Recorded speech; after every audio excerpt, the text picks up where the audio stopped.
Thank you very much for joining us today, Paul. It's great to be here. It's an exciting event, lots going on. Very exciting. So every year at Nasscom Technology and Leadership Forum, there'll be a lot of conversations around technology and the disruption factors. As you can see, what we've been talking most in the last 2 days is the Technology Vision 2019 report. Right. And we have generated a lot of interest on the booth where people are asking a lot about these trends. Can you give us a brief history about the Technology Vision 2019 report? Yeah, the technology vision is something we've been doing every year for 19 years now, so this has been going on for a while, and we've been remarkably accurate at predicting the future of what's happening with enterprise technology, and it's our guide to help our clients understand not just what technologies are important, but how it's going to change the way that they do business. And it's something that we spend a lot of time doing. This isn't just something we do over a weekend. We have a team that works on this throughout the year. We have an external advisory board of some of what we think are some of the best positioned and smartest people around the world that help us get the ideas. We crowdsource a lot from our people all over the world, so that all gets packaged into these insights that we call the Accenture Technology Vision. The primary theme for the Tech Vision 2019 report is the post-digital era is upon us. Are you ready for that? Can you elaborate more about what exactly is this post-digital era? Yeah, this is a big statement that we're making that everybody really needs to understand the significance of. 6 years ago, we wrote a technology vision that said every business is a digital business.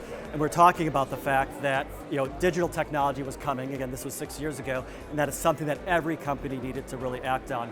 And it was very provocative and controversial at the time. Not everybody believed that was true, but it soon became commonplace, and I think our prediction was very accurate.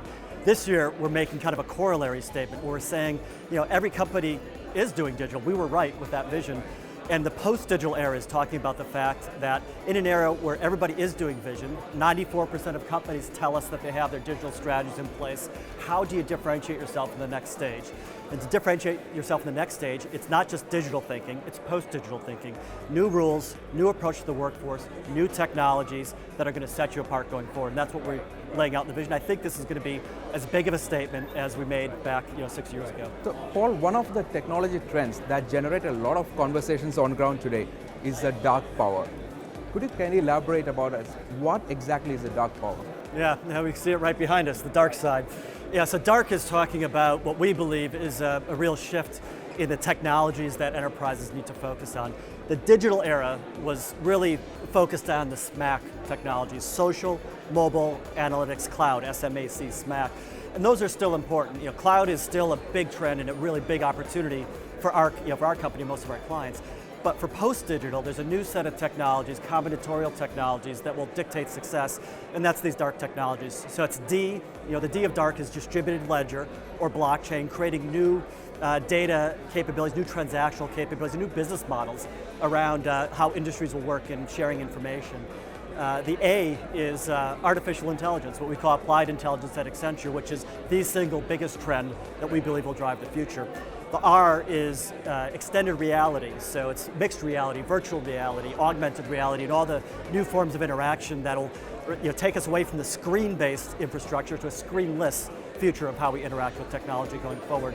And then the Q is a big one. Q is, it's not a K for dark, it's a Q, which is quantum computing, which is talking about the fact that Moore's law in some senses is diminishing because we're reaching the limits of transistor density and silicon, but new techniques like quantum computing offer almost limitless access to new compute power and ability to solve problems.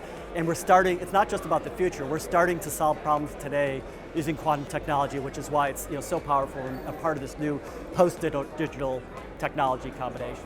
Yeah. So Paul, can you also give us a little bit of detail in depth into what are the other trends that are showcased in our latest technology report? Yeah, there's 5 trends in the technology vision this year. The first is dark power, which we've talked about a little bit. The second trend is about the consumer in the post-digital era. It's called Get to Know Me, which is about individualization and a deep ability we have to really construct new, more powerful solutions for consumers. The third trend is the human plus worker, which is a new approach to the workforce in the post-digital era, along the lines of human plus machine and a lot of other messages we talked about. The fourth trend is called Secure Us to Secure Me, just talking about the fact that to protect yourself in this new environment, you can't just focus on your own organization. You have to focus on the ecosystem around you because bad actors can get into your technology and harm your business by attacking your partners as well. And then the fifth trend is around this my markets notion, which is new business models and new markets that are created that are almost instantaneous in their nature, and businesses need to have new capabilities to operate and take advantage of the new power of these markets. And then underpinning all those technologies, I'd say, is one big idea, which is responsibility and trust, that we think is a key characteristic of the post-digital era, because in this new era, the relationship you have with your consumers, with your workforce, with the people in the communities you live in is really important. It's not just a nice to have, and that really works itself through every aspect of the trends that we talk about.